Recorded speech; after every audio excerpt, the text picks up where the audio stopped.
Nerd Rage Renegades.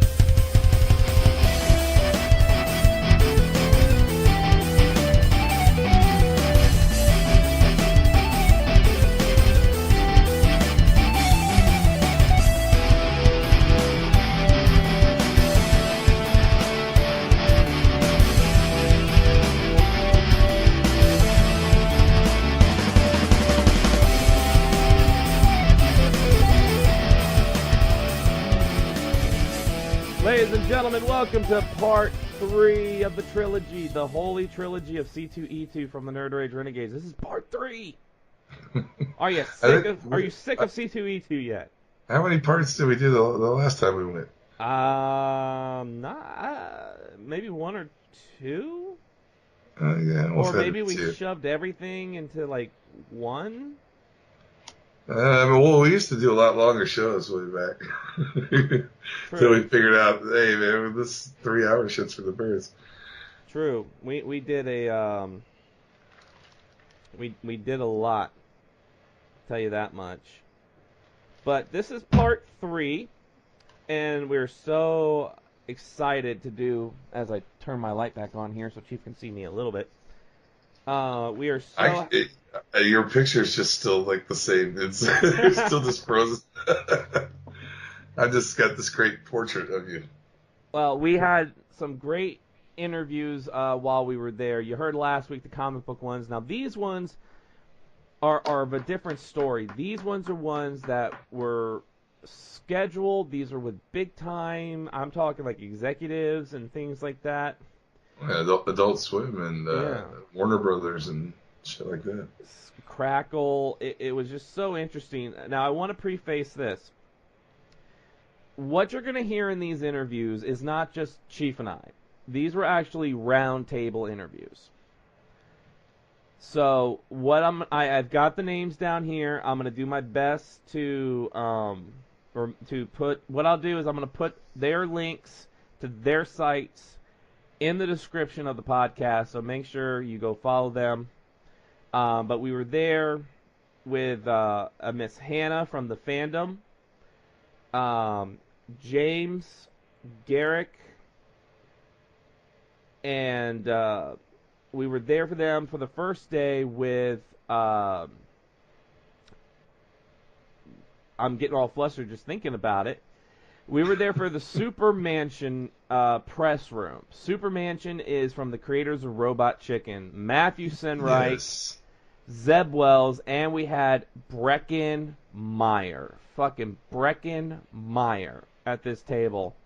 And the way it worked was we went around the table.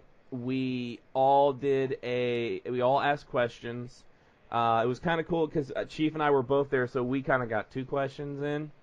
But play it smart, everybody. That's another tip. Bring 2 people if you got to do the round table. Play it smart. Twice the question.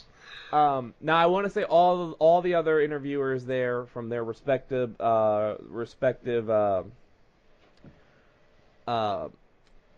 outlets were fantastic. They were really nice to us, really good people. It was just kind of fun. And I looked at them afterwards. I said, instead of editing this interview where it's like 1 or 2 questions, I think it'd be cooler if we just kept, for our show at least, I don't know if they did it themselves, but I'm going to keep everybody's questions in there. Because it's like a more complete experience. Yeah. Like they answered everybody's stuff, so why not have it all? So, this is our interview with Supermansion's Zeb Wells, Matthew Senreich, and Breckin Meyer. And let me tell you, Breckin Meyer, he kept us rolling. It was funny. So, let's go to that hot press room that we were in, because it was hot. It was really hot in there. So hot. Let's go and talk some Supermansion. Yeah, come down off your mountain and enjoy Code Red. What do you guys drink down here? I don't understand. Is this in unicorn juice? That's what we have in Hollywood. All right, let's try. Oh, this is going to end terribly. Yeah. Get the first reaction. Breckin, sugar. Sugar, yeah. It's just, dude, you're not, It's an experience. I think it's not good. Doesn't look like that great I think they experience. sponsored the show, by the way. Sorry. Yeah. At least it's awesome. Yeah, audio. All right, nobody filmed that. Wait, so is the soda called Mutant? Yeah, It's- Monster, You know how, Mutant. you know how Yeah. Mountain Dew has a But certain how do you amount? tell the Yeah. difference between the flavors of all? That's the thing, this one doesn't even have a flavor. Pushing legal Random amounts. sugar. Yeah. Is that a lot? Yeah. But this can't be the final label, right? Like this took somebody Yeah. 15 minutes in Photoshop. Yeah. All of their time talking about this mutant. They were running those off on printers when we got here. Yeah. Inkjet. They had Lucy and Ethel down there trying to put all the labels on them on the conveyor belt, and then they get backed up. They start drinking them all. So should we start? I can start. Go that way. So season 3 starts May 7th, right? On his That's birthday. right, yeah. On his Yes! birthday. Oh. Breckin's birthday. So what can we expect in this upcoming season as a whole, and for your characters, Jubot and Courtney, more specifically? Well, the heroes and the villains start I just living started together. sweating from this. Seriously, yeah. I'm sorry. I didn't mean to interrupt. At the end of season 2, the villains have helped the heroes save the world, so they get declared heroes and move into the mansion with everyone. So that means that the Groner and Black Saturn are living in the same house, and they have a complicated history. They might be in love with each other. They don't. They might be No. each other. We don't know. In the future, it appears like they're married when they've gone to the future. But then Black Saturn is also best friends with Breckin's character, Courtney, and so there's a lot of jealousy on the Groner's side, and so Courtney has to watch his ass or he's going to get killed by the scary evil clown, who's not a juggalo. It's complicated relationships. Cool. Yeah, we can just. Death. Jesus. Yeah, I don't trust that. Yeah. For a lot of the readers, for our readers, all into superhero everything, right? So, any kind of superhero anything, they'll check it out. What makes Supermansion maybe unique or special to the like superhero archetype kind of thing? I think it's because we take inspiration from everywhere, from the whole thing. We grew up reading comic books, so we know all the superheroes, and so we love all the superheroes, and we use all of them to parody. So they might recognize something from a Jack Kirby DC comic, or they might recognize like the Punisher from 70s Marvel. It's a world that encompasses all superhero stuff. Yeah, I think what makes it fun is we take those moments that you know from classic, superhero comic books, and it's the 30 seconds before or after those moments that you wonder what happened. Or it's if Superman and Lex Luthor have had thousands or millions of conversations, that conversation is going to not be the same every time. It's going to be about the personal, stuff that we don't see. They're talking about, what they had for lunch. It is that kind of stuff that they're going into. And again, I think with the sense of humor we all come from with Robot Chicken, it's just 90 degrees on its side. And I think the dialogue is what makes it very different than anything you've seen before. With season 3, with the villains now being just misunderstood, and they're going to move into the mansion, is this going to be kind of like almost like a real world MTV scenario, and we're going to see them, like busting in on each other in the bathroom or something like that? Is that how it kind of approaches a little bit? It's kind of like one of those reality live-in house stories. Doing everything except having their lies taped. But yes. Yeah. Yeah, basically it's people that probably don't get along with each other great, all having to live with each other. And yes, there are bathroom scenes and busting in. Robo-Dino, there's not enough room, so he has to sleep in the bathtub. He's not super jazzed about that. But it is. The first episode does have a very real world vibe to it. Like everyone getting their new rooms and figuring out where people stay. And then it's them having to try to figure out how to actually work together out in the field, which is what makes it fun. If they are all good guys now, how do you partner up with the bad guy you've hated for the last 10 years and all of a sudden be best friends with him, even though you probably still hate him? Cool. You got Mikey Day coming on from SNL as a guest star for Max Penalizer. I was wondering if can we expect any other guest stars along the season stopping in, and what was it like working with Mikey Day on the shows?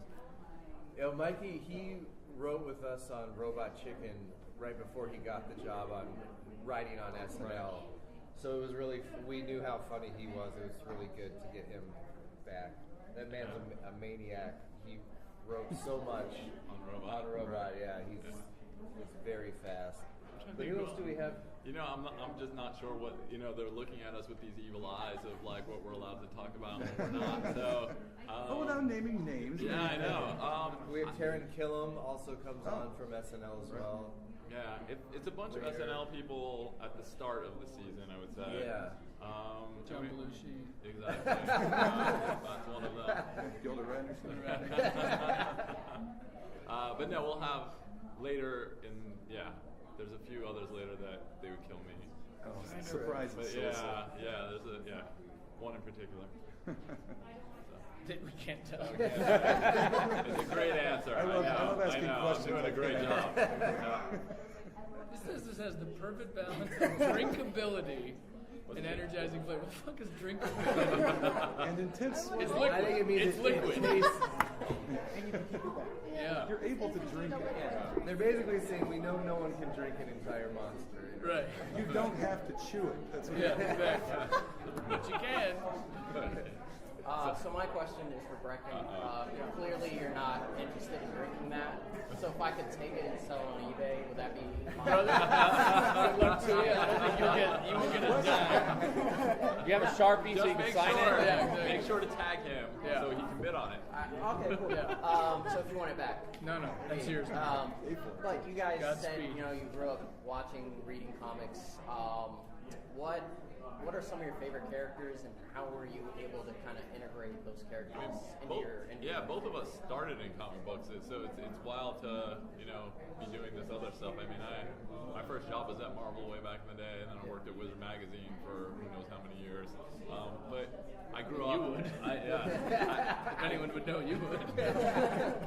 I grew up with the Avengers, and I was reading the Avengers. And fell in love with that, and then it blossomed out to like Captain America and reading the individual comics for Thor and Iron Man, and so anytime we like the Avengers Mansion, which is the base of this show, as soon as Zeb was pitching it, I was like, yes, please. I love that. What about you? I think Spider-Man was my first love, and then the Marvel characters. The DC characters were harder for me to wrap my head around. Yeah. They were always off in space or fighting gods. You couldn't relation? Marvel a lot more relatable. Yeah. On the onset. Yeah. Awesome. And then Breckin, you were playing football or?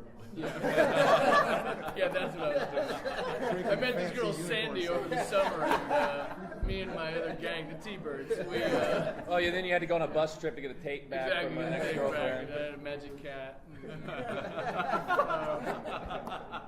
No, I was never a big comic guy. The only comics I read was X-Men and Wolverine, and the only thing I ever collected as a kid was Mad Magazine.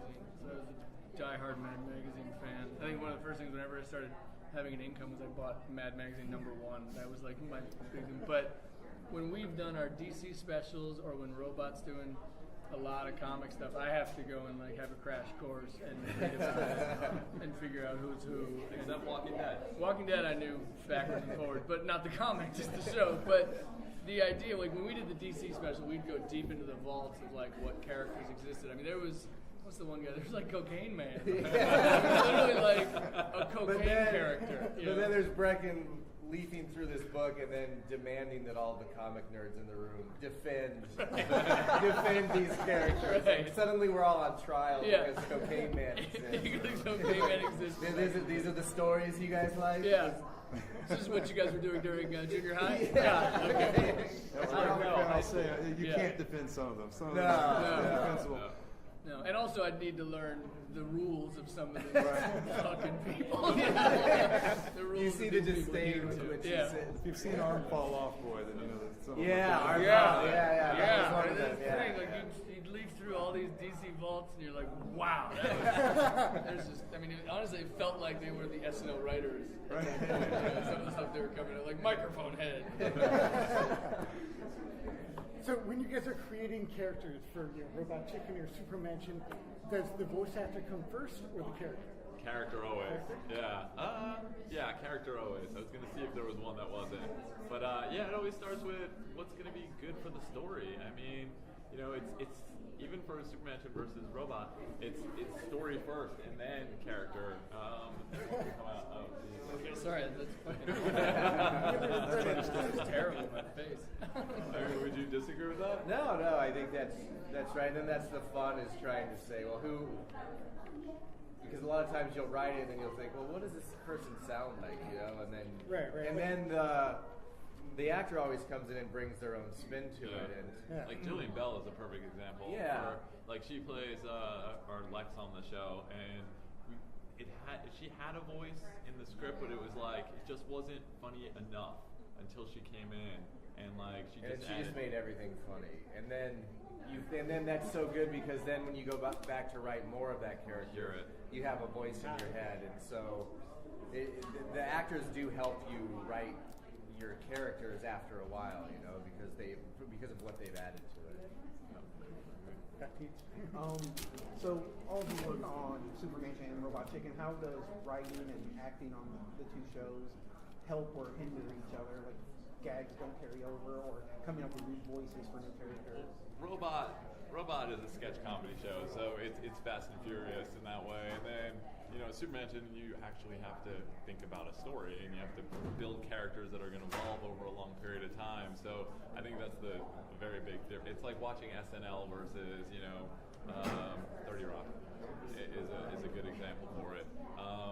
But yeah, I think that's probably the biggest difference. Yeah, Robot Chicken, the writer is they do their own thing, they write their sketch, and when you see a sketch, one writer usually wrote that.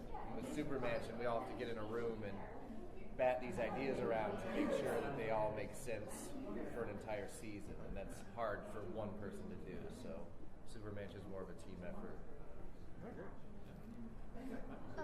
I'm wondering what it's like to attend C2E2 on the other side of the room where you're the actual creators, because I'm just, especially with the show like Supermansion that now has had 2 seasons and immense success and fans here, so what is that like?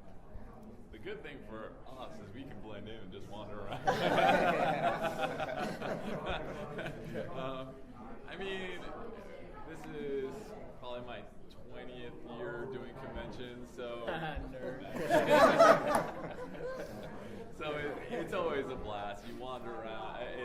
You see all the people that you've known for this whole period of time. Like last night, you're hanging out at the bar, catching up with people you haven't seen in 15 years or whatever it might be, and it's a blast. It's a blast. For him, I can't.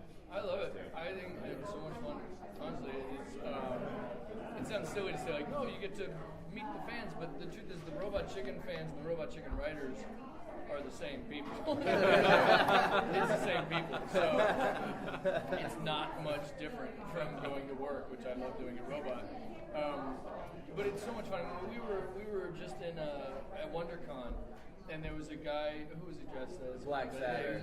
Dressed as Black And that was pretty cool. I should know that. He was dressed as Black Saturn, and we were in a room, and WonderCon's not as big as San Diego, and not as big as New York and stuff like that, and this guy was head to toe. It wasn't like he just wore a t-shirt with a thing on it. He made a full costume. We've had the Robot, we've had the Mad Scientist, we've had a lot of the characters. Every time it is super exciting and super sweet that they do that. It makes you feel great about the show. Yeah, it really feels does. really good. And it's this amazing thing of with movies and stuff, like whatever. If I walk out in the street and someone knows I'm Road Trip, they're not dressed as Josh from Road Trip. You know what I mean?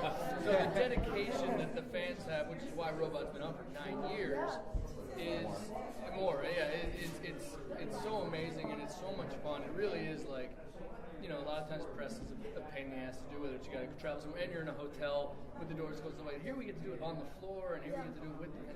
It's I can't. I mean, you know what? It's that fucking drink in my head. It's good. I'll I'll just stop talking.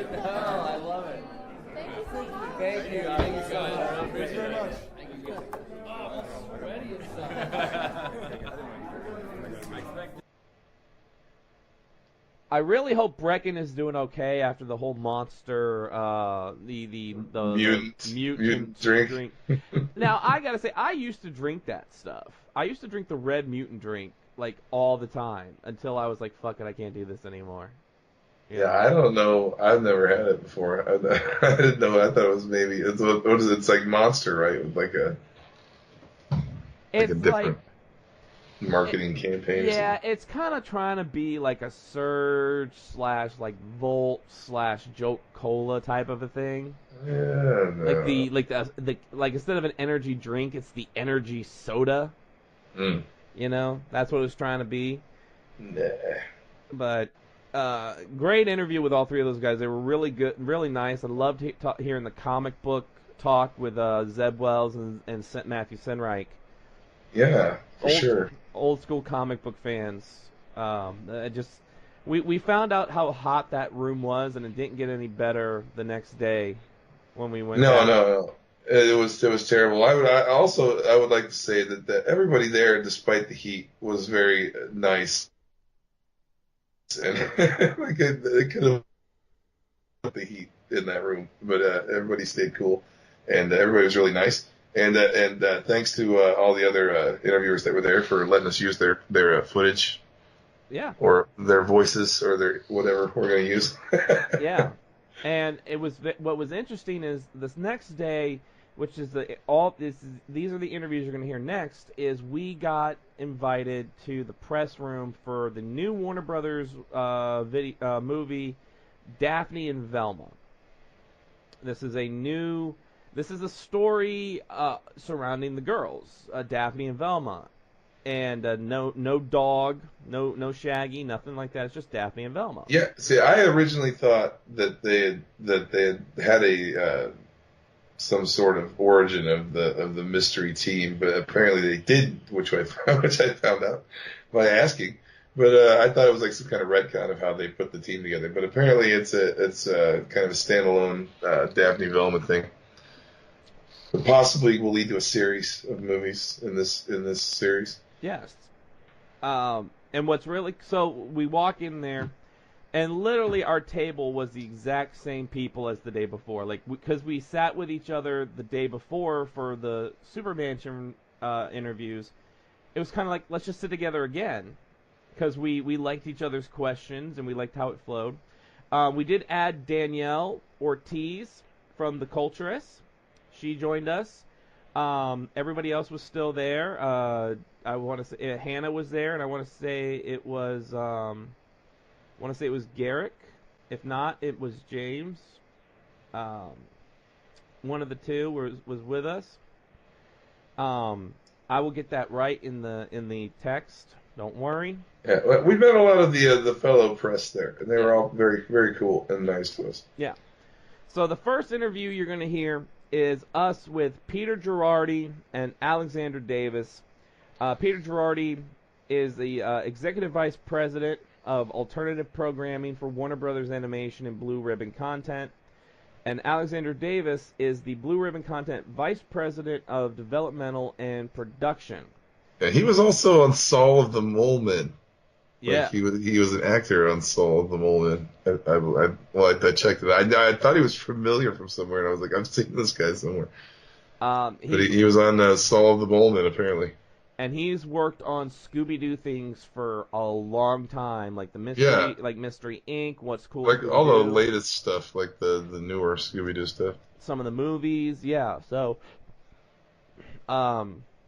let's go to that interview and hear how the executives brought this idea to life. Okay.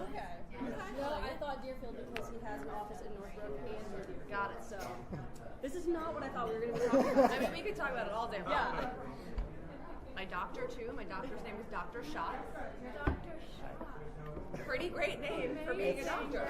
You had to be a doctor or a bartender. There were no other options. Yeah, exactly. Uh-huh. Yeah, that wasn't the reason. No. Oh, that we know of. It's, all right. wow. Let's get in it. Yeah. What are we doing? you guys want to start? Yeah, how do you guys want I think we can start down there. You go ahead. Yeah. Start, Chief. So nice in Chicago. No one wants to go first. Wait till you And get this to Chicago traffic, right? Yeah, oh, man. Can you just announce your names though for the microphone? Yeah, I'm Alex Davis from Blue Ribbon Content. And I'm Peter Girardi from Blue Ribbon Content. Thank you. I'd say my first question is this sort of a kind of a retcon origin of Daphne and Velma, how they got together? It's a little bit different than how we know the Mystery Inc. having got together before. It's not so much of a retcon because it's never been cons, really, of how the girls met. Right. Mystery Incorporated, we know how they all met. Right. Daphne, Velma, Shaggy, Scooby, Freddy. But not so much because the boys came as a unit and the girls came as a unit. Right. So kind of we're saying this is the way that the girls got together. I also work at Warner Brothers Animation, so I've done a lot of Scooby through the years. Mystery Incorporated, Be Cool Scooby-Doo, Get a Clue Scooby-Doo, all of the movies that we do. So we do a lot in the Scooby-verse, let's say. We've introduced their parents. In the Mystery Incorporated animated series, they were actually, Shaggy and Velma had a little bit of a relationship, and Freddy and Daphne had a little bit of a relationship. Scooby, not so much. So we've explored a lot of it, but when we decided to go live action, one of the things that we knew that Alice and I talked about was no dog. Because once you bring the dog in, it's a different kind of project. Yep. And then will you talk about having the girls? Yeah, I mean, I think one of our priorities was giving these characters a little bit more of a voice than they had. In the Scooby series, it's Scooby and it's the boys. The girls never really had a voice and a voice together. So it was our priority to bring them together and show what a realistic female friendship looks like for girls on this age. Give them the ability to lead the charge, show them doing what they do best, which is sometimes overshadowed by the dog in the original. Yeah, once you put a talking dog in something, it kind of by default becomes the star. It's tough. It's tough. It's tough to escape that orbit of the talking dog. Yeah. And I'll just start off. Mystery Inc. is one of my favorite incarnations. I think it should have kept going because it was just so good. And with this, you're going to get we get to see kind of the evolution of their friendship, and we get to see their love of mysteries, because in the original series, Daphne was usually the damsel that got captured, and Velma lost her glasses every episode. So how does it feel bringing them to the forefront, bringing that these girls do have this love of mystery and can hold their own in a world of Freddy's and Shaggy's and the talking dog? I mean, I think they can more than just hold their own. They can lead the charge. Women are resourceful people in general, and it's great to show these with the two girls. Yeah, I mean, Scooby has been on the air continuously in some form since 1969. One of the things that we tried to do is keep evolving it, and then never lose what's core about it. Mystery Inc., we pushed it pretty far out, and it rubber banded back a little bit. And then we did another series called Be Cool Scooby-Doo, which we changed the look and feel, and from the original Iwo Takamoto designs to a much funner, more cartoony look. And it's a very flexible universe because the characters are so great, but we wanted to kind of evolve the characters and put in a contemporary setting, and specifically, like Alex said, give the girls more agency. Yeah, we didn't want Daphne to be that classic damsel in distress. What you'll see in this movie is she comes to the table as a mystery solver before the story starts. She is solving mysteries. She's not a damsel in distress. She is in charge of her own life and pushing it forward and throws herself into everything, with all of her heart. And sometimes that will lead to disasters and mistakes, but she's not going to wait for someone to solve it for her. She's doing it herself, and that's a really important element to the character that we wanted to show. Since you talked about it evolving, and because the girls are at the forefront, did you pull from other inspirations outside of Scooby-Doo as source material? Or what did you look for as you created this incarnation? Yeah, we had a lot of reference, it has a little bit of an X-Files-y kind of vibe to it. We wanted to, because once you put it in live action, we didn't want to have the it's Captain Cutler and all of that. Yeah, we wanted to ground it a little bit more. So we had a lot of one of the things we looked at a lot, believe it or not, was a lot of David Fincher. You know, and Okay. we really, I mean, it's not that dark. Yeah. Because it's for kids. But we did look at it that way because it inherits a lot of the formal presentation of thrillers. You know, but we want to keep it kind of on the young end, you know, but still, what else? I mean, from the female friendship perspective, we looked at some of those classic in quotes movies like Clueless and Mean Girls to really inform who our characters were and who they could be and bring some fun to it. Nice. So on the other end of X-Files and David Fincher. Right, exactly. There's Fincher, and then there's Clueless. The between of Alicia Silverstone and Finding Ear in the Woods. Yeah, yes, exactly.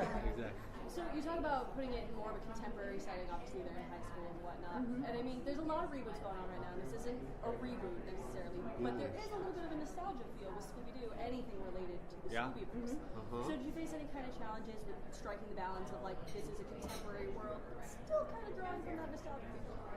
Yeah, I mean, specifically, again, in the presentation of the characters, you know, I mean, it's something that we struggle with in the animated series as well, because, you know, once you take the ascot off Freddy, it's like, well, who is he now? He's a weird dude with blonde hair that wears a white sweater. You know, that is him.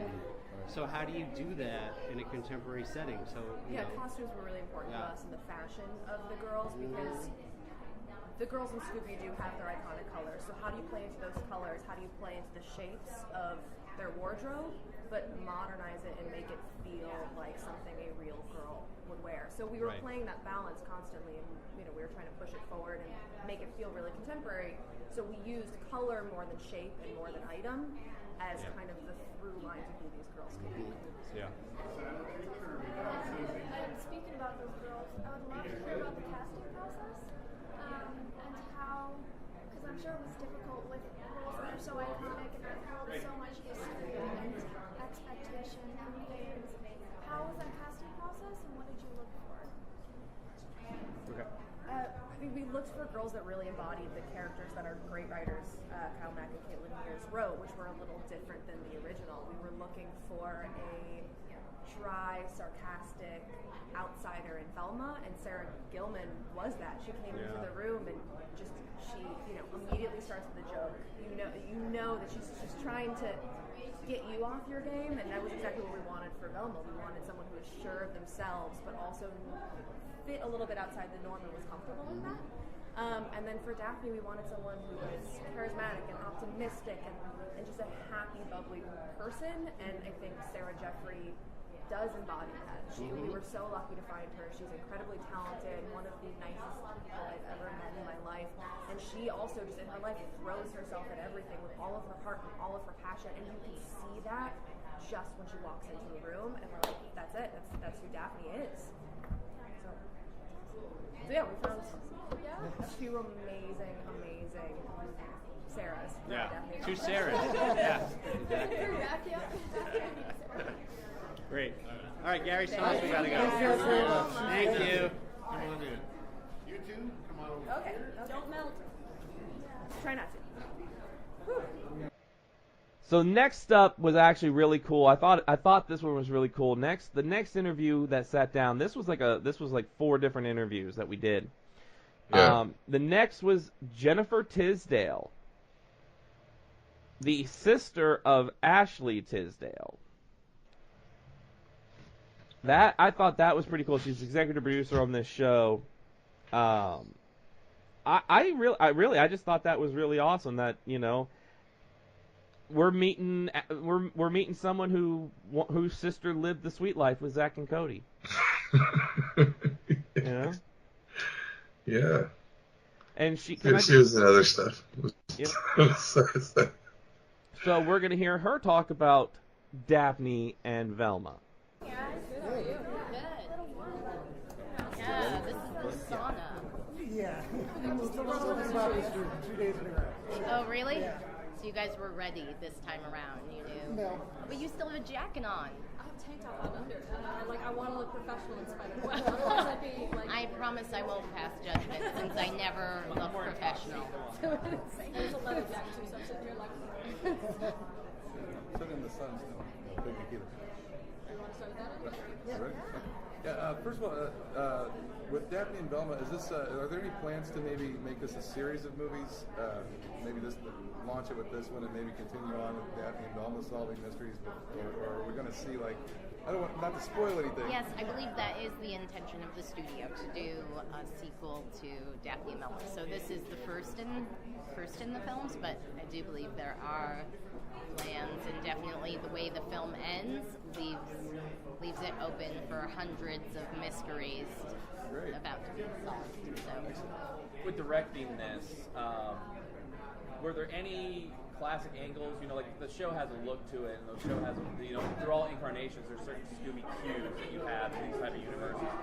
What was your approach to directing this film with lighting or effects or anything like that to kind of give it that, to have it updated, but to have it still have that Scooby kind of feel to it? We definitely plucked the color palette from the film, but we innovated it, adding some saturation, and a lot of the blocking I did was based off the animated series and a lot of the tropes used in the animated series, with putting the girls together, having one head pop up on another, having the girls hunched over together, having them creep together. We did some shadow play. Initially there was something in the script that was a volleyball scene that we switched to a shadow art scene because I felt like that was more within the Scoobyverse, right?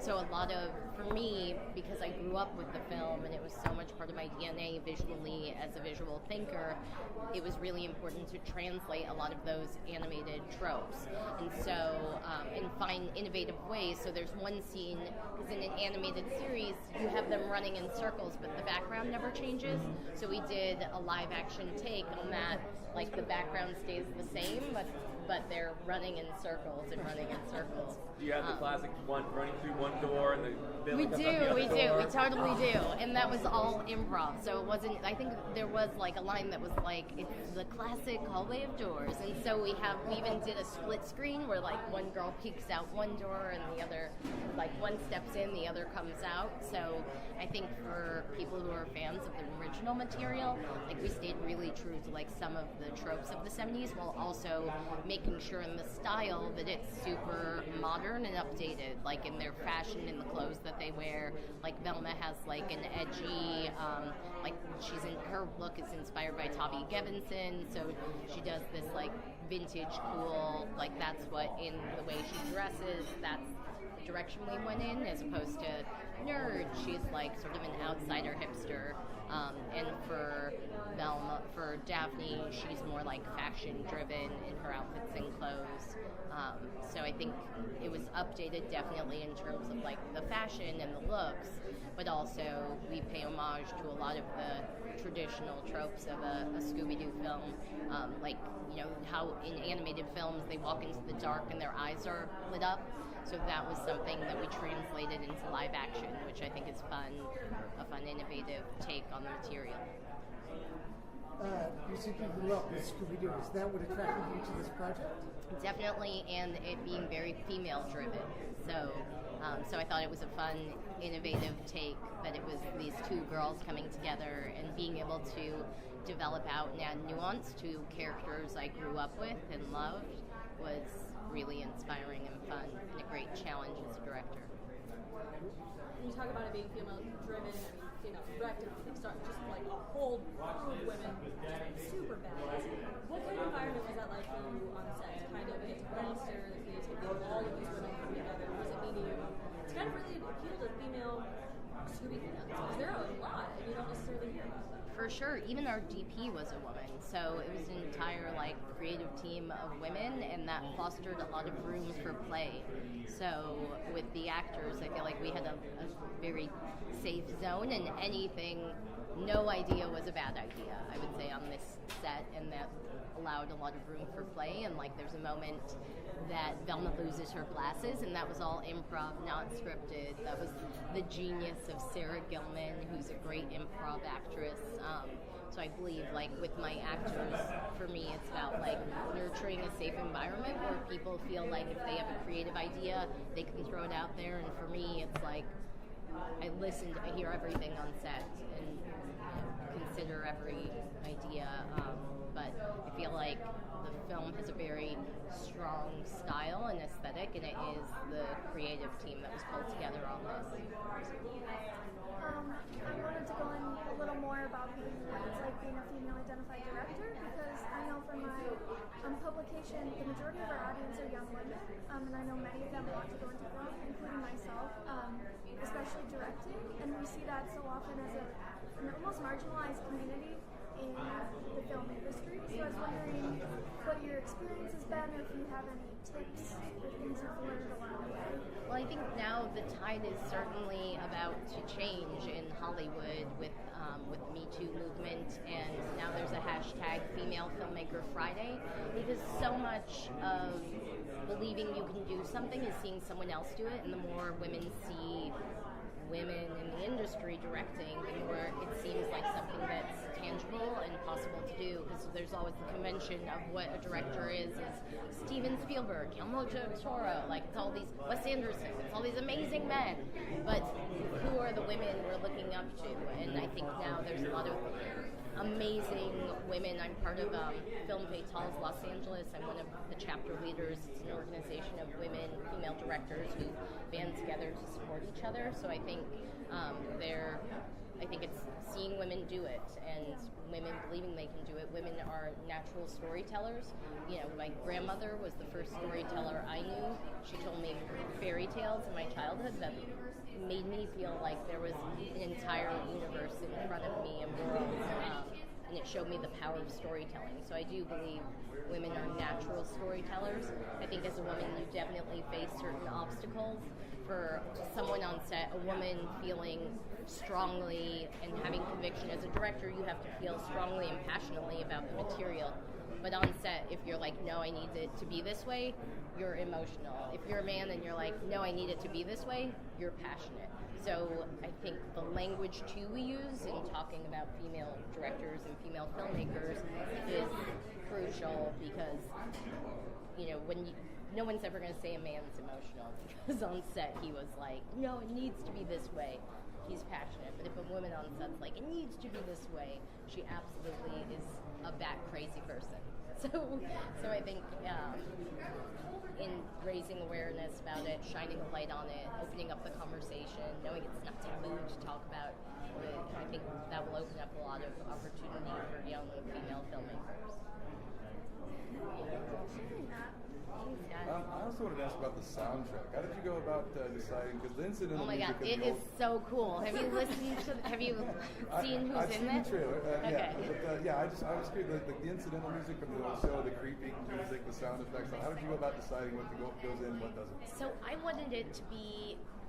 For the soundtrack, Sacha Gordon did the score, and it's incredible. And I said, commit to spooky music. Don't worry about dumbing it down for kids. Kids are so perceptive and aware and exposed in the media to everything. So I feel like we committed to using the theremin, the cello. It's like so. Actually, the trailer is not the music that you'll see in the movie, and Dan Wilcox from KCRW did the music supervision, and all of the music is cool indie bands that Gorilla Toss. We have The Blow. We have where's some of the other Denora. So it's all these cool indie bands. So I think when people go and see the movie, it's gonna open up a totally different universe to kids when it comes to the soundtrack. And even my daughter, she's 2.5, and she always I want to listen to the spooky music. And I think that's a sign of how great this soundtrack is, that she just so I'll play it for her and we'll run in circles and she's like, ghost, and start to run, and it's this soundtrack is so powerful and it communicates that story in such a great way. Kind of stands alone. Totally stands alone. You can just listen to the soundtrack and you'll understand the whole movie. And so I think I love my musical team. I had Chris French doing additional score, Sacha Gordon did the original score, Dan Wilcox did the music supervision, and I feel like the music in this film is something that will be talked about, because it was a really cool take on it. Awesome. We've had several female directors on our show talking about their stories and how they got into the industry. For you, what what drew you to directing? What are some of the funnest things that you love about being on set as a director? I was drawn to directing because of the power of storytelling, and it was my grandmother's Persian fairy tales. As a kid growing up in Buffalo, New York, there wasn't a lot of diversity, and hearing her stories about these Persian princesses made me see there was a universe out there where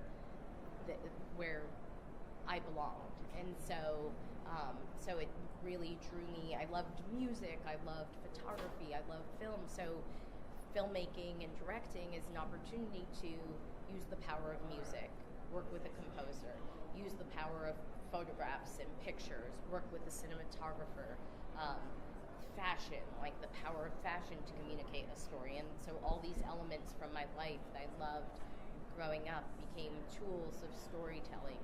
So for me, that's what drew me to directing. And then as a filmmaker and director on set, the most fun is playing in collaboration and working with actors and coming up on the fly with something that surprises everyone and playing against what's expected. Because I feel like the best performances play against what you expect something to be, because people are complicated. So I think if instead of like, Daphne's a ditz, if it's Daphne is like believes in love and kindness and power, like that becomes more interesting than just like Daphne's a ditz, because what's the action in being a ditz? So yeah, that's what I love. I mean, I love it. I just did a big oneer on set the other day with some people at the Goop offices, Gwyneth Paltrow's company. It was just so fun to do a crazy oneer and work with choreography to do a oneer. So I love my job. I love creatives. I love collaborating with creatives. I love storytelling, and I feel so privileged. Like, film is definitely a privilege to be able to do, and to direct is a privilege. And I feel super lucky that Blue Ribbon Content and Warner Brothers entrusted me with this material. When you mentioned storytelling, there's a lot of improvising on set. Do you have a favorite story from being on set? I think probably Sarah Gilman. Suddenly so we had an action sequence and found this like abandoned space at this school on set, this electric room. So we shot in there, and I was like, okay, we have like half an hour to shoot in here. So we got in that half an hour the gag of doing circles around something using the same background. Then suddenly on set, I was like, there's two doors here. Sarah, you go in that door. Sarah, come out this door. So then we dolly. Oh, totally. Oh, wow. It was just like, by chance, this is here. That was at some point an idea we had. Let's quickly pick it up. So we got that really quickly. And then that same thing, because again, I believe in set, in play, and letting the actors play. And if you give them rope, they're not going to hang themselves. They're going to come up with like, if you're surrounded by brilliant people, give them some space to show you their stuff. So we're dollying because there's all these pipes they're going in between, and the action is to like investigate. So they're sneaking in between all the pipes, and we're dollying to the right, and suddenly we land and we see Sarah Gilman on the floor looking for her glasses. And that was not a scripted Velma thing. Velma losing her glasses was not scripted, but it's such a Scooby trope that you need in a Scooby-Doo film. So it was like one of those moments, I think, with improv on set that was really, it was amazing. Good. Yeah. I just gotta say though, she was really nice. Everybody was nice, but she was really nice. It's finally their crew got the air conditioner working. Finally, oh my god! Got the room cooled off. It was like 1 billion degrees in there. It was funny because Jennifer sits down at the table. She takes off her jacket. She's like, "It's hot in here. I'm taking off my jacket," and she has like a tank top thing on. And Danielle, who had joined us at the table, she was wearing a Spider-Gwen like leather jacket like the whole time that we were in there, and she's like, "Well, I didn't want to be like unprofessional and take the jacket off." And Jennifer's like, "Take your jacket off. You're gonna burn up in here. Go ahead and take it off." I was cooking, man. I was in a couple of shirts, and I was just frying in that room. You learned the third day, go light. Don't go heavy, go light. Yeah. Well, I thought, well, maybe if I don't carry this huge bag around with me. If you don't carry around a 10-pound metal TARDIS, you'll be fine. Oh yeah, that's a whole other story. We haven't got into that. We haven't got into our shopping stories yet. We'll get into those. Did we not do that? 2 weeks, in the first Oh, episode? did I already do that? Yeah, Maybe we talked about a shopping item. Did we talk about the 10-pound dinosaur? Yeah. And I'm just so delirious from hunting for 20 minutes for a coochie copy. Yeah. Which she loved. My daughter loved the coochie copy. Great. I pulled it out of my bag and she just flipped out and tore it open and wanted to get my wife batteries wanted in. one after I told her they had them. She didn't know they had them. That was the coolest thing. All right, next interview up is Suzi Yoonesi. She is the producer and director of this movie. And what I love about this interview when you hear it is how much she loves Scooby-Doo and how there were things that she wanted in this movie and that she kind of put in or they improv and she left in because she's like, this is like the Scooby-Doo stuff. Like you ask questions, I think, about the music and things like that. Yeah. So this is a really fun interview. So let's hit it. Thanks for coming, guys. Yeah, thanks for taking it. We've been starting at this end and working our way around. Okay. What I'd like to know is, when dealing with iconic characters like Daphne and Velma, what was the hardest thing you had to deal with putting this together? I think the hardest thing was casting. I think that I was never worried about the franchise or the characters because we had Peter on our team who's been doing Scooby for so long that he knows it better than anyone, in a way that I'm like, dude. So for me, it was really vital that we found girls that could not only embody what we wanted Daphne and Velma to be in this iteration, but also had a natural love for the characters. I don't think I could have ever cast someone that didn't know who Daphne and Velma were. Right. You know what I mean? I get it's acting, but this is near and dear to so many people. We wanted to make sure it was the same for the girls. Right. When you were first approached about this project to produce it, what were your feelings about it? What drew you to this project? It was funny. We signed with, my sister and I have a production company. It's Blondie Girl Productions. My sister is Ashley. We created this company to make strong female content. Our brand is Smart Female Millennial. That's who we are. It's what we've been doing for a really long time. It's where all of our focus lies. When we first sat down with Blue Ribbon to try to find something to do together when we signed to Warner Brothers, we talked about a lot of different things you can do and a lot of different IP that they had, and Daphne and Velma was a piece of the IP that they mentioned, and I was like, yes. And then I think I stalked them into agreeing to let me be a part of it. And so it's been really great because it's been, a year and a half process of us bringing this to life in a way, and we really got to collaborate with Blondie Girl and Blue Ribbon collaborated and really brought this through together.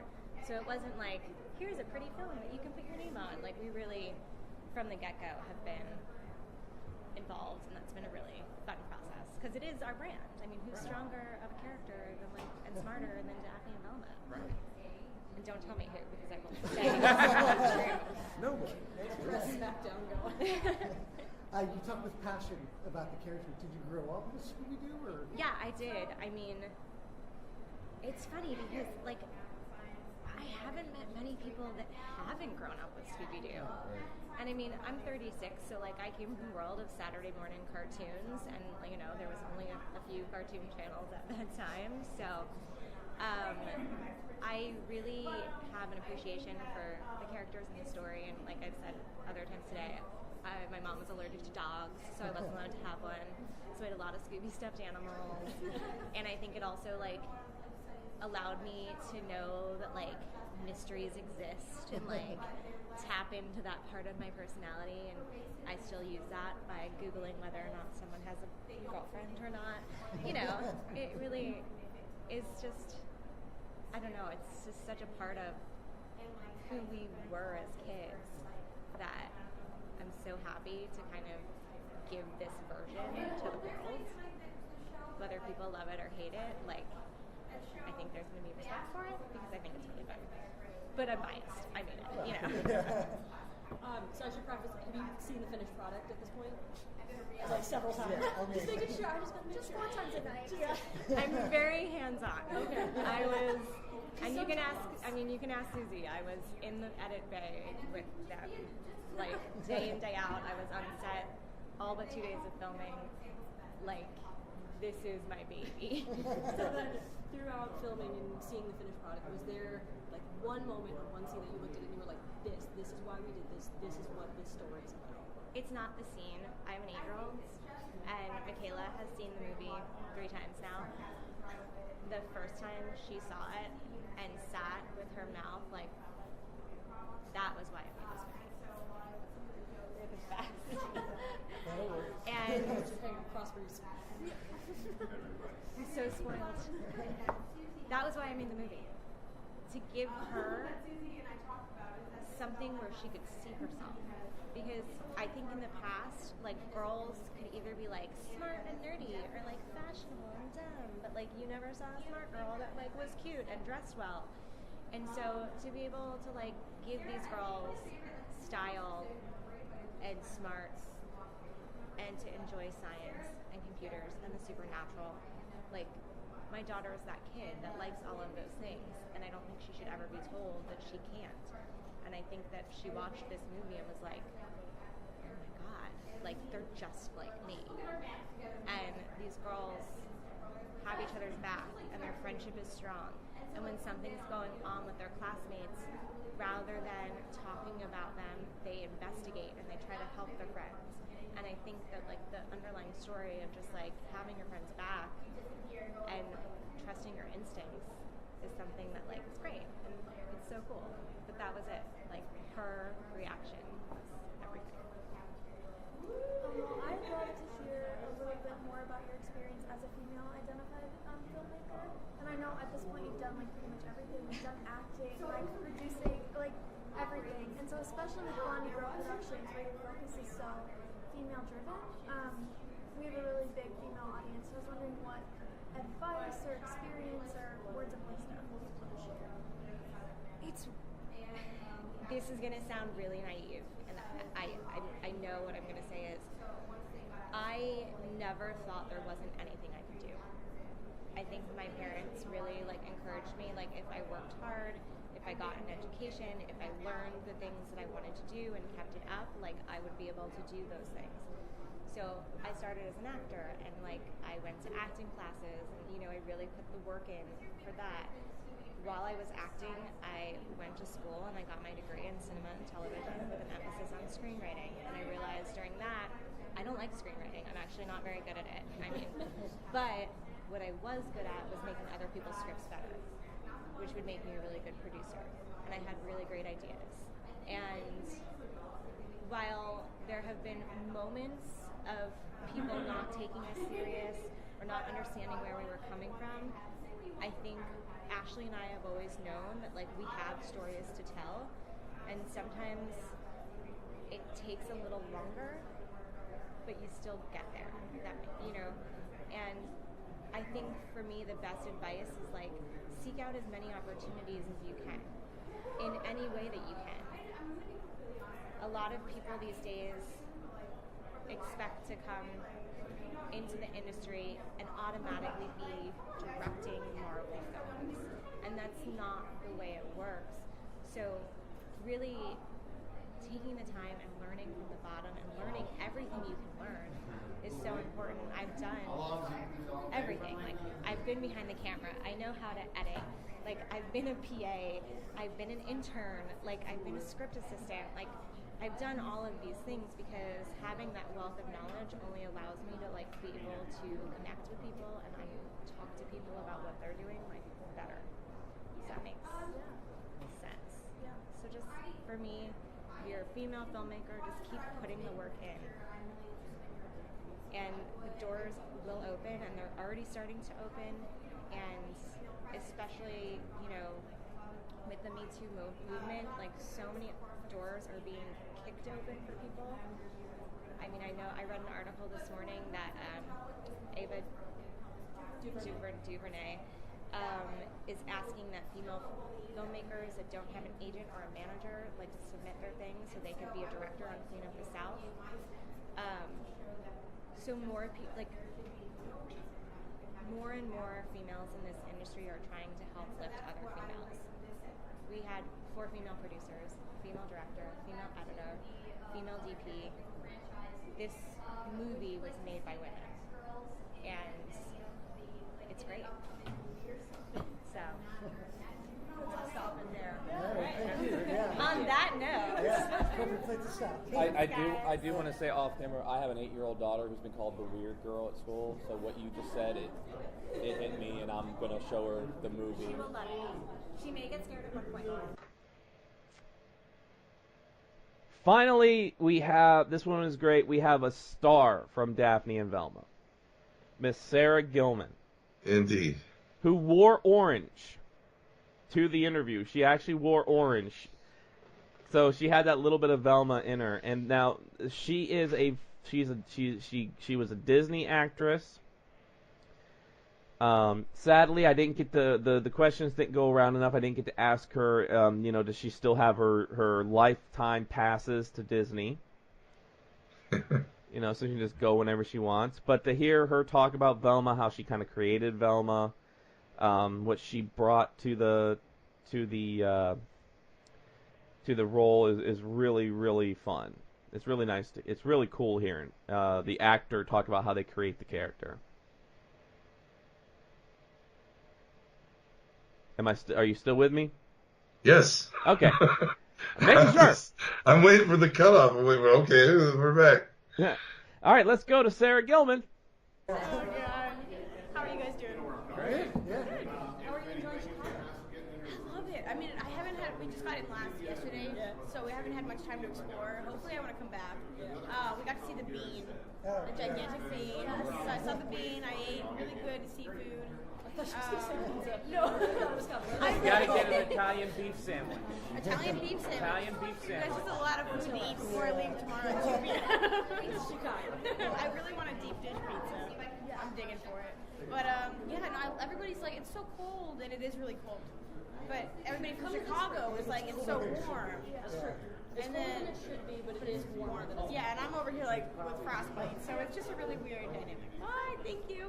Thank you so much. It was so great. Oh, thank you. Okay, have a good one. My guys, I'm like, sorry. Starting down at the Starting back. Okay, we were told that there was a lot of improv going on during the production. Was there anything that didn't make it in that you wish would have made it into the movie? It's such a boring answer, but no, not really. Like I guess my favorite things made it in for the most part. Like there were no jinkies in the script when I got it. There was no "Where's my glasses?" So those made it in. So yes, thank you. Yeah, and then most of the improv that I did, there was some improv. There's a fight scene, and which was unscripted. It was just like Sarah we're going to put some smoke over you and visual effects, but right now just jump around and do a lot of kicks and stuff. And that was probably the most difficult scene in the movie because I was not in shape. So there was a lot of cardio in that moment. But I did a lot of spoken improv, yelling at the people I was fighting, the things I was fighting. That didn't make it in because there was just so much footage to take from. So there's some of that I wish was kind of sassy and fun, fighting dialogue. But other than that, most of it got in. Great. Coming into such an iconic character as Velma, and you were able to get the jinkies in and everything like that. What did you bring? What spin did you put on it that you were like, this for me is Velma? Because everybody brings something new to the role. What did you bring to this role that you're just like, this is why I love Velma? I think one of my favorite clips from old Scooby-Doo, I just remember it very clearly, is some point where this monster goes up to them and goes "Rawr!" and Velma goes, "You stop that!" And I was like, that's it. That's what we're doing. So I think I brought kind of more of a sarcastic and sassy edge to her, and you'll see that it's in the trailer, but it's also a lot in the movie where Daphne will say something kind of silly, and Velma will be like, just deadpan at her. And so that was my favorite part to bring to her. I think she's a lot more dry. little Daria in there. I don't know if you know who Daria is or anybody knows who Daria was, but she was a character on MTV that was a very dry, sarcastic character. So when I was watching the trailer, it almost seemed like a mishmash of those two. Check out Daria if you've never seen her. Okay. But I love your portrayal in the trailer. I can't wait to see the movie. Thank you so much. It sounds like you grew up with Scooby-Doo. Is that what attracted you to the project? I won't lie. I am like working. I'm an actress. You really, yeah. You know, but no. As soon as my agent got me this, I was like, "There's no way I'm going out for a Scooby-Doo movie right now. Like, there's no way." Because like as a kid, I was like, Velma was my favorite. Like everybody wants to be part of the mystery gang, but I was like, "This, that doesn't happen." And then I got this audition, and I was like, confirm. Like I'll get in today. I actually originally went out for Daphne. So they called me in for Daphne, and I was like, no. I was like, I'm getting in the room, but like, no. So I wore my glasses in, because I have glasses, I have bad eyes, and so I wore my glasses in, and I was like, hi, I'm so sorry about this. Like, I ran out of my contacts. This is so silly and embarrassing. And then I read it once, and Jennifer, our producer, was like, can you go back to the lobby and just go over the Velma side and just come back? And I was like, oh my gosh, it's so unexpected. Sure. Velma from the start. Thank you. Yeah, no, I was Daphne now. Like, I love her, she's awesome, but I'm not a Daphne. Talking about getting a little Daria in there, I was actually leaning more toward Delia. Oh no! I haven't heard that in even a while. Listen, I was a fan. I had to bring it up. Oh my gosh, thank you. The show did not get enough love. I love you. I didn't do it on Disney Channel. Guys. I'm a Disney Channel kid through and through in my 20s. Oh my gosh, thank you. But my question more so is your working relationship with Sarah Jeffrey, because she was on Disney Channel as well. Yes. So you're both kind of Disney kids. What was it like just having her as your co-leading lady? It was so fun because we didn't know each other. We know a lot of the same people because of Disney Channel, and so like before when I heard Sarah Jeffrey was cast and we started following each other on Twitter, like I went to my friends and I was like, hey, you guys know Sarah, and they were like, oh my god, she's awesome. You're gonna have a great time. So I was like, already going in, I was like, it's gonna be good. And then we get there and we accidentally run into each other at the airport. And it was like a Step Brothers moment where they're like, oh my god, like, do you like guacamole? I love guacamole. Let's be best friends. We were just like, let's go get our bags. And then I was like, let's go get our bags. And then we just ran. And for the first 3 weeks, and we only shot for 4, just to give you an idea, we did everything together. We if we weren't filming, sleeping, or no, we ate together. If we weren't filming or sleeping, we were eating together. We were like hanging out together. We were going on adventures together. It was amazing working with Sarah. I'm so sad she's not here. Like she's off. She's doing amazing things right now. She's filming a pilot for CW. But I wish she was here. I haven't seen her in a minute. Well, okay, I say that it's been 2 weeks, but still. Just sliding in just a second. I promise to wait. Did you get to see Piper while you were in Chicago? No, I have not. I think we're doing brunch tomorrow, actually. Really? We're doing brunch. Yes. I'm the Disney fan. I was wanting to hear a little bit about your experience as working as an actress and being a female-identified person in the film industry, and what that's been like for you, and what advice you would have. We have a lot of readers who want to go into film. What wise words you would have. Yeah. So I have not a kind of unique position of being an actress that's already working, luckily, in the industry, and also a film student who's going to film school at USC. So I've worked on crews, and I've also worked as an actress. And I'd say I've been very lucky as an actress and as a crew member in that I've worked with amazing people I've never felt discriminated against. I've only felt supported, and I know that's not always the case, but I think definitely nowadays the trend is going towards there's more inclusivity, for sure. This was an amazing set to work on. Not only was it a female-led story with 2 strong female protagonists that don't even talk about boys. And there's no storyline in there that's like, oh my god, you like Brad? I love Brad. Wait, you like Brad? Ah! Like, conflict. No, it has nothing to do with Brad or boy. And so, right off the bat, the story is strong in that way. But, yeah. I'm going to get you. No, but at the same time, I mean, it's directed by a woman. It's written by a woman and a man. It's shot by a woman. It's edited by a woman. It's produced by women. It's an amazing, in front of it and behind the screen film in that term and respect, and I think it's all the better for it. It's still an amazing film. Like, if I do say so myself. Just objectively, it's not like, oh, women made the film, like, can't watch it now. It's like, it's really good.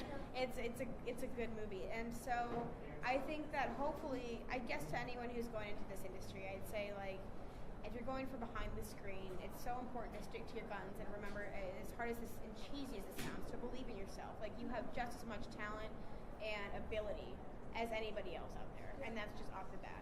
If you're trying hard, then you're already a step ahead of the game. And if you're going in as an actress, I would say same along the lines of the same things, but there's such a defined mold of what you're expected to look like in this industry, and I would say as hard as it is to fight against that, and I fight against it and fail sometimes too, the more people break that mold and fight against it, the easier it'll be to ignore it in years to come. And so I'd say the best thing you can do for this industry and for yourself is just remember to be who you are and not conform to what people want you to be. As cheesy as that sounds. No, sorry. I'm going to give her a break before she needs to get some air. And I think we all need to dry out our shirts. And we have to get over for the... All right, so that was the press room interviews. Once, like Chief said earlier, thank you to everybody who was there with us, letting us use their voices. And it was just such a weird experience to do that. Well, there was two ways they did it. So you had the round table, which I actually liked the round table. Yeah, it was way more comfortable than the other way they were doing it. Then you had a press line, and the press line were the ones that had they had their camera set up and they had their microphone set up. And honestly, I like the more sit-down, relaxed attitude because the producers and the actors got to sit down. They were more relaxed. We do audio; those are video. Yeah. Vlogs and stuff that were doing that. But we're an audio show, so I didn't see the need to stand up with a camera and do it. Yeah. But Daphne and Velma will be on video here soon from Warner Brothers. Make sure you check it out. It's not like your normal Scooby-Doo movie, but it's still pretty fun. They actually held the premiere of it there. Sadly, we had other things we had to do. We weren't able to go to the premiere for that. Because we had other. Yeah, I didn't know they had the premiere. Yeah, it was like right. It was like right after the interview, but I think we had to run down to like something else that we were doing. Yeah, I think that's when we were trying to find Jerry Duggan. Yeah, I think we're trying to get up with him, which we're going to try to get him on the show proper. Yeah, he's a really cool guy. He's another guy that really him and Humberto Ramos. They both. They had a lot of shit going on. They had people coming and going, and they had different panels and shit they were doing. So they really did try to get us in. So they were very cool. We just didn't get them on. Yeah, but great people all around. Everybody that we were able to sit down, interview, talk to. Just thank you so much for everything. Everybody was fantastic. Everybody was so nice, and I can't wait to see next year what we're gonna get. Because it'll be a whole new slew of interviews next year. Oh yeah, well hopefully it will get back to the management of some of the autograph people that they should open up for press. Yeah. Because that whole group of the A-listers or whatever, they were completely immune to press for some reason. But so maybe we'll get some somebody like that on the show if they decide to do press. We missed out on the Tom Kenny. Like nobody was doing it. So yeah, hopefully next year we'll have it. But if not, we're going to bring you more great interviews, just like you just heard over the last 2 weeks. That just shows you how cool the people at Warner Brothers were, and how cool Lloyd is, and how cool the people that did do interviews are. I mean, they were, I'm sure, just as busy or busier than Dave Bautista. Yeah. And were able to do press, but so very cool of them and all that craziness at that con to be able to do something like that. Yeah. So with that, make sure you follow Chief of Space Chief 75. I'm at NRDRG Renegades. Go follow the Instagram. Pictures galore. Pictures galore. More coming. Lots of pictures. And YouTube, because we are talking about what our next commentary will be, where we're playing some ideas around. Chief's watched some good ones. I've watched some good ones. Which ones are we going to do? Mm-hmm. Oh, we got Amazon Prime is a gold mine if we can figure that shit out. It's a freaking gold mine. Scorpion Thunderbolt. Scorpion Thunderbolt. Anything with Richard Harrison in it is brilliant. Brilliant. Godfrey Ho movies. Yeah. So, Crystal will tell you all the places that we're at. The Nerd Rage Renegades are on the air every Wednesday on Podbean, Stitcher, Player FM, iTunes, Google Play, and every Thursday on GamingRebellion.com, Filling the Void Podcast Network, and now iHeartRadio. Filling the Void. So with that, this is Clive Anderson saying good night, good night. Good night, everybody.